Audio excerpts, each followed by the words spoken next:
Alright everybody, welcome back to the channel. Today we are playing Black Ops 3, and in today's video I kind of want to talk about if the game is still worth playing in 2019 and just kind of share my thoughts on the game's multiplayer. So let's get right into it. Now I first want to mention that I'm not a fan of futuristic settings for Call of Duty. I've never really liked the idea of jetpacks or advanced movements. To me that just isn't Call of Duty, but I have to admit that out of the 3 games that include advanced movements, Black Ops 3 is the only game that has managed to do it right in my opinion. The advanced movement in this game has more flow and smoothness to it than the other games.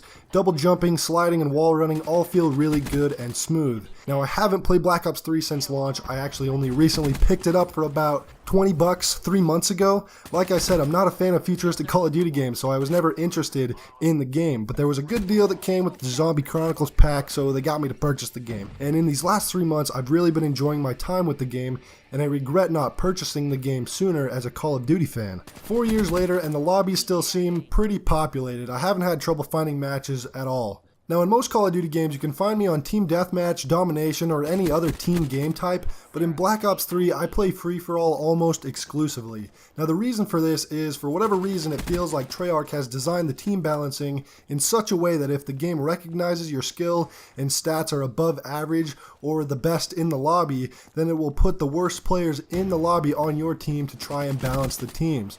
Now I don't know if this is exactly how it works, but that's sure how it feels. What ends up happening in almost every single match of a team game type, in my experience, is I will go something like 28-3, and second place on my team will be 7-16, with the rest of my team even worse than that. So, since that's how team balancing seems to work, or my luck with teammates is so bad in this game, I find myself enjoying free-for-all, which has honestly been a ton of fun, and I think the maps fit the free-for-all game mode really well. Let's talk about the maps a bit more. So the maps are surprisingly pretty good in this game. Each one is recognizable and varied in how you play them, and I say surprisingly good because after Black Ops 2, maps in Call of Duty were forgettable and honestly just really bad. And the maps continued to be bad in Call of Duty games released after Black Ops 3. World War II, for example, houses some of the worst maps in Call of Duty history, but Black Ops 3 really nails the maps design. The only real complaint I have with the maps is the rotation of the maps. I find myself playing on the same 4 maps all the time, only occasionally playing the other ones. The Pick 10 created class system is back in Black Ops 3 and honestly is the best form of custom classes and should be the standard for every Call of Duty game moving forward. Developers really need to stop trying to reinvent the wheel and trying to fix what was never broken, because since Black Ops 2 came out, the Pick 10 system has been the ideal and honestly the greatest form of created class. The perks and equipment in Black Ops 3 all seem pretty balanced, although some perks feel like a must run, like the Blast Suppressor perk. But other than that, I really can't complain.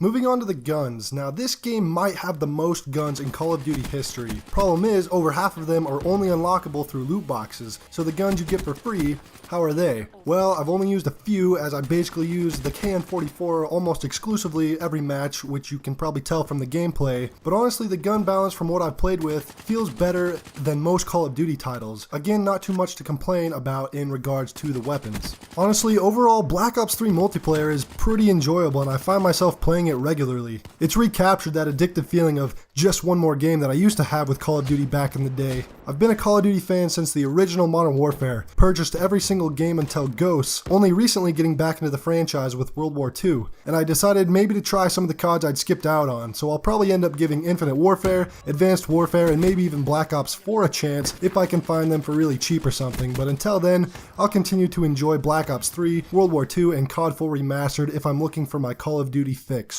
But let me know what you guys think. Did you guys like Black Ops 3? Do you like advanced movements in Call of Duty, or do you prefer boots on the ground? Personally, I think this game is still worth playing, and even in 2019, the game holds up really well. Anyways, I'd like to thank you for watching the video. Leave a like if you enjoyed it, and I'll see you guys in the next one.